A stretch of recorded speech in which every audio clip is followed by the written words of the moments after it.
வரலட்சுமி நோன்புக்கு பூஜை திங்ஸ் எல்லாமே வாங்கிட்டேன் அப்படின்னு சொன்னேன் இல்லையா.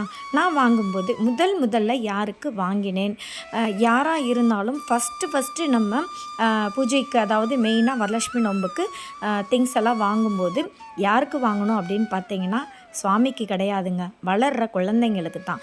குழந்தைங்களுக்குரிய எல்லா திங்ஸுமே பொட்டு, சீப்பு, கண்மை, கண்ணாடி, அப்புறம் கிளிப்பு, அதுகளுக்குரிய நெயில் பாலிஷு, அப்புறம் வளையல், இந்த மாதிரி குழந்தைங்களுக்கு எல்லாமே வாங்கிட்டு அதுக்கு பிறகு தாங்க நம்மளோட வரமகாலட்சுமிக்கு அவங்களுக்கும் அதுக்கு பிறகு வீட்டுக்கு வரக்கூடிய சுமங்கலி பெண்கள் அனைவருக்குமே வாங்கிறது தான் முறையே. எனக்கு சொன்னவங்க அப்படி தாங்க சொல்லி கொடுத்துருக்காங்க. நான் எப்படி வாசலில் வச்சு அம்மனை அழைப்பேன், அப்புறம் பார்த்திங்கன்னா கலசம் வைக்கும் முறை, இந்த மாதிரி டீட்டெயிலான ஒரு லாங் வீடியோ கூடிய சீக்கிரமே நான் அப்லோட் பண்ணிடுவேன். நெக்ஸ்ட் வீடியோவில் பார்க்கலாம்.